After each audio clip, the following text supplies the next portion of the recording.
Alright, what's going on, Forgotten Nation? I'm your host, FG, and today we're looking at Space Harrier, released by SEGA in 1985. And now things are looking familiar, where many games at the time were focused on being either sci-fi or space shooters. Space Harrier is very unique in the form that it doesn't do any of those two things. It takes on a brand new perspective, and does it really well too. The Fantasy Zone. Not to be confused with the Fantasy Zone, but the Fantasy Zone. And you play as titular Space Harrier as he makes his way across all the stages, taking out all the baddies to restore peace to the universe. Or something like that. Yeah, honestly, it doesn't have much of a story per se, it's just more about the experience. And it's a really cool one. Frankly, this gameplay session isn't going to do it much justice because the best way to play Space Harrier is in the arcade. Whether it's in Japan, on the SEGA Astro City, but the best way to play is the full cabinet. Because there's actually two different ways to play.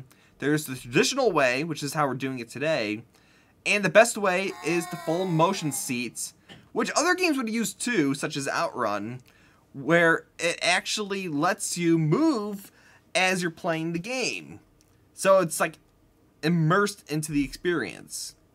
But that's enough rambling. Without any further ado, welcome to the Fantasy Zone. Get ready. I actually cut it off because of the quarter there, but that's probably one of the most iconic quotes of the arcades. So yeah, here we are in the Fantasy Zone. The objective is to shoot down all the enemies as we fly across the horizon line and take them all down. This is a game that starts easy, but then becomes very hard. I've only made it as far as level 4 on one of my best play sessions, but I know people have gotten further than that. It's one of those where practice makes perfect, but you're not always going to get your first try. And thankfully, because this is the arcade version, you could just keep popping in quarters and see it down to the very end. Other versions like the 32X didn't let you continue. You only had a limited amount. So it's cool that we can continue here. The best way to play as of 2021 is on the Nintendo Switch as part of Sega Ages, or playing on the 3DS to have some 3D support. Even though that system may be hitting the hay soon enough since it's already been long discontinued, but that's besides the point. Although the way I'm playing is through the Astro City Mini, it still is pretty authentic just because it's got the arcade feel to it. Had you gone to a Japanese arcade in 1985 and it didn't have the full motion cabinets, this is likely how you would have played. Or say that the full motion cabinet was taken up, well, then you still want to play Space Harrier or try to prank this up, you probably would have used the Astro City. And it feels just fine using a joystick and the buttons. Although it's cool to be able to play the other way using what I believe is actually a flight yoke. It's just an experience. Ready? Morning War battle scenes will soon be available.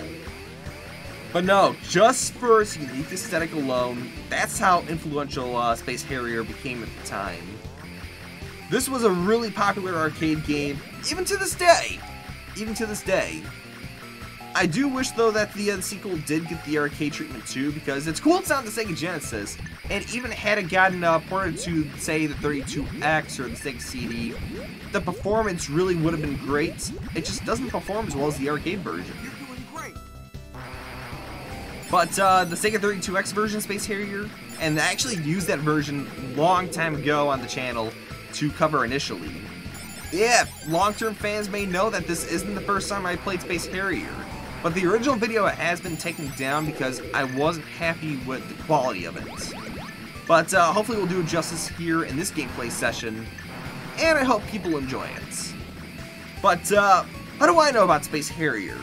I actually never knew much about the arcade version. It wasn't until I unlocked it as part of Sonic's Ultimate Genesis collection that I learned what it was about. And even then, I didn't play it a whole lot. I wouldn't get back into Space Harrier until many years later after playing through the first Bayonetta. Which, for those that don't know, Get ready. Alright, we're going to continue as I continue my story here. But there's a whole level in Bayonetta that's based on Space Harrier. I guess you could call it homage too, because Afterburner 2 uses the same engine as Space Harrier. I believe it's the same creator too. Because the stage has you piloting a ship from above. She's kind of standing on it like Sonic style, as you're trying to shoot down the enemies as you make your way to the, I think that's a tower, a clock tower maybe? Try not to go into too many spoilers. If you haven't played Bayonetta, play Bayonetta. And I'm ready for the third Bayonetta. But the point is, it was the most bizarre thing in a long time I played in a video game. And to top it all off, the best thing is, they used the main Space Harrier theme, a Bayonetta remix, in the stage. It was crazy. And so after Bayonetta, I decided to revisit Space Harrier, and the rest is history. Aww. Alright, that was the boss. You're doing great. Alright, time for the bonus stage. The bonus stage, we ride this dragon cat as we try to cause some collateral damage to the environment and get a whole bunch of extra points. I believe it's every 4 stages like we did here, so you'll get to experience a couple of times the further you go into the game.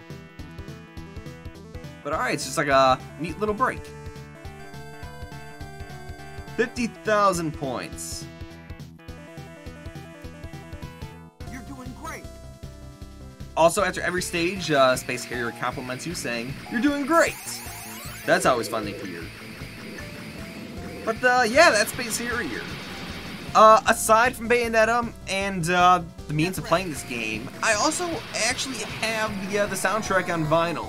It was one of the first vinyls I actually picked up, and one of the first collector's editions too. And while it's not the one I listen to the most in my collection, it's still a cool piece to have. And now that I have the footage for this game, I wouldn't mind doing a vinyl coverage showcasing it. But no, I really do enjoy Space Harrier as an arcade game. But that's going to do it for this gameplay session. I feel like I've shown off enough here. But if you have a Nintendo Switch, it's definitely worth checking out. And if you ever do come across it in the wild playing the arcade version with the full motion seats, that is the best way to play Space Harrier. So consider checking it out when the world's in a better place at the time of this recording.